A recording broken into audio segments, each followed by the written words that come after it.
Okay, we're going to walk through some concept art pieces from the team.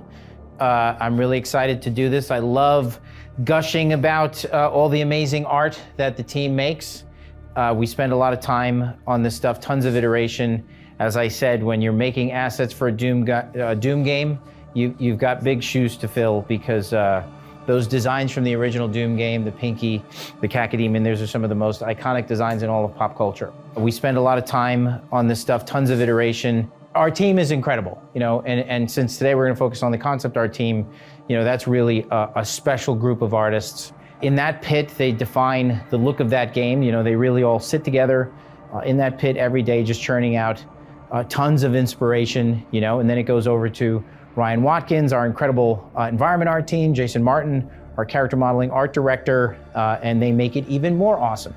But today we're gonna focus on the concept art. And I had to start with this incredible image by Mr. Emerson Tongue, who is our longtime artist here.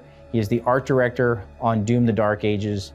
And what I wanna say about this piece is that every project, there is usually a signature piece of art that gets made, and then the rest of the project is kind of defined by it. And you want that piece to come early in development because it really defines the look of the project. This is that piece of art. He did several sketches of the Slayer to kind of define the look of the Slayer, little thumbnail sketches, great entertainment design, which is what this is.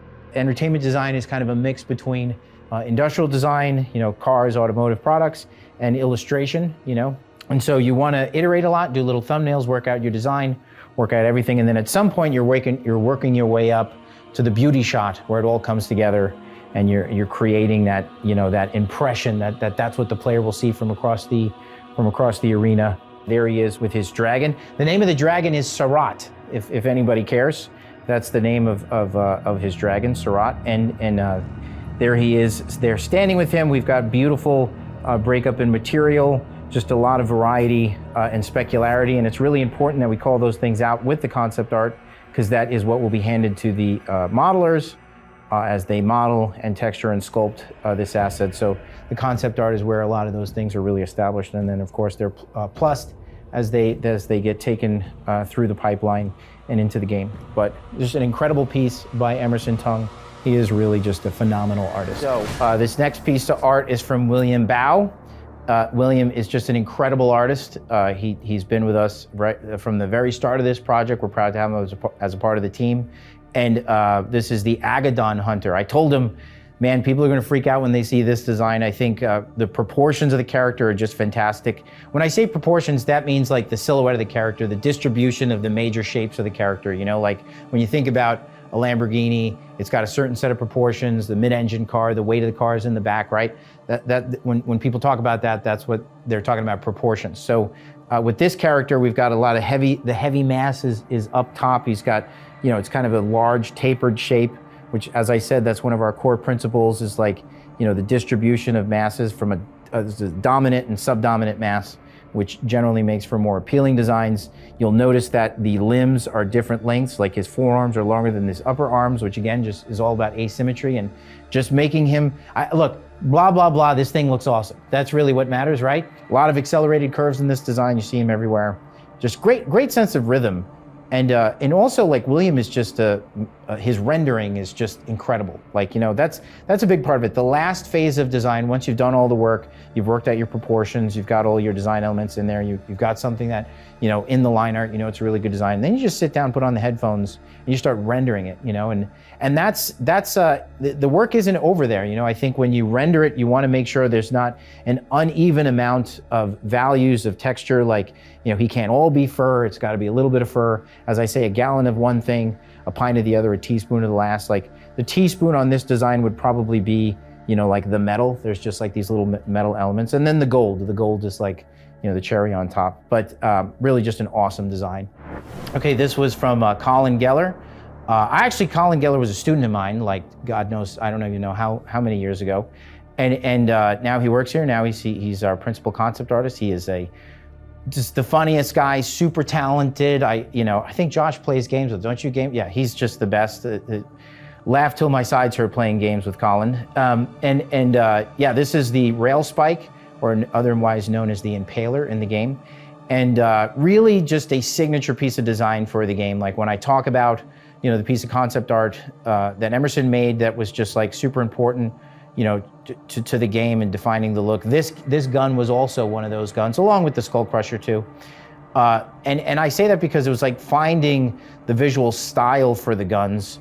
And this one, it's really about, the guns are like these torture devices. You know, when you look at it, that looks like a torture device. When we say medieval doom, you know, it's just finding exactly what that means. And that the functionality of the gun is really just on full display. You just look at it and you know what it does. You're like, I'm pretty sure that hammer is going to slam into the back of that thing, and then that's going to go into demons and probably pin them to walls, and all of that stuff actually happens. So there's like a utility, a simplicity, you know, to the design, which I think makes them feel heavy and medieval and just kind of brutal. You know, when you look at it, that thing looks like it's going to hurt. I always say that when you see a good piece of design or a good piece of art, you can hear it. I can hear this thing being fired. Like I know the sound that it's going to make, which I always think is a really good a sign of a good piece of design. So way to go, Colin. That thing is sick. I hope soon, because I think this character is so cool. This is from Alejandro, and his name is the Komodo, and that is the most metal thing I have ever seen. It is so awesome. Like again, I think Emerson set the tone for the project. And then everybody just started churning out, you know, the super heavy metal designs after that. This guy took a really long time to get to, I think, when it came to the demons. You know, how do we do that signature cyber demon-esque look that's kind of, you know, that people have just come to expect from Doom, but do it in a way that felt Doom the Dark Ages, felt medieval. Like, what is medieval? How do you do sci-fi fantasy? How much sci-fi should you put in there, but to still keep it feeling medieval? And I think this is just a perfect balance of all of those elements. Tremendously appealing design. So one of the strengths of Alejandro is he's got an incredible amount of gesture just in all of his work. So what gesture means is the line of action or the rhythm of the pose. You know, if you look at like Disney animators, everything they do has a tremendous amount of gesture to it and rhythm and flow. So when I say gesture, I mean rhythm and flow. And I love the gun. The gun is somewhat inspired. We looked at Simon Bisley, you know, a lot, and when we in search of what was good and heavy and what felt good in our game. You know, we're always looking at inspiration. You know, research is a huge part of the design process. If you want to be an entertainment designer, you don't just sit down and start drawing. That's not the first thing you do. Is a ton of research. You know, you want to fill your brain with a lot of new ideas. Otherwise, your work's just going to kind of be repetitive and/or derivative. You're just going to grab the first thing from your mind. And you know, after a ton of research and ideation and searching, you know, we started to really define the look of our monsters. This was a key image, as was the Agodon. Really, every image, you know, tells us more about our game. And I think that the design of the machinery here is just really striking, like such a great balance. I love that skull head. That's just so cool. So it's just, and this character is super fun to fight. It's really mobile. You have to parry a lot of his attacks. He strikes you with combos, like, so combo parrying is a thing in our game. I didn't talk too much about, you know, design this time around, because I never really get to gush about the concept art. I just wanted to really focus on the art, in particular the concept art of the game. But like this asset, wait till you see the model. It's crazy, you know. So just such a cool piece of design. And yeah, I can't wait for you to fight him. This is a piece of art from Ethan Evans. I think this is the modeled asset. That's okay. No, this is the concept. Yeah, that's how good this is. I can't even tell what is the concept art and what is the model. So Ethan's just a beast. I mean, he really is. He is from industrial design. So I'm from industrial design. Ethan is from industrial design. Our artists come from comics. They come from all kinds of places, you know, but Ethan and I share a similar background, and I think you can see it in Ethan Evans' work here. You know, the started out as the Bone Crusher. Through iteration, it became the Skull Crusher, and I think that he's just, you see that it's got like this clip that feeds it a bunch of skulls into the main chamber. They rise up. You know, when you're in first person, you see the next skull get loaded up. I imagined that there would be a like almost like a portal, like a slip gate there underneath that just keeps feeding it an endless amount of skulls. And entertainment design is all about design that looks like it works, that it looks plausible. It's really important that just because you're making something from a game or a movie, the more that it looks like it works, the more you think through your design, the better the design will be. So really, I mean, when you think about the grinders, what feeds it, the belts, how it animates, how it crushes, the flanges that open, like all of this is thought through. And I think Ethan's background in industrial design, really helps him out when it comes to this kind of work. So a lot of if you want to do this kind of work, a good way to train to become a concept artist is to go to school for industrial design, and then somewhere in your program start doing a lot of entertainment design work. So work for movies and games and stuff. So just a killer piece. Ethan Evans is just a total monster. Here's some fantastic concept art from our art director, Emerson Tongue. He did our hero, he did the mech, the Atlan, he did the dragon, he did what great art directors do. They established the look of the game along with the rest of our concept art team.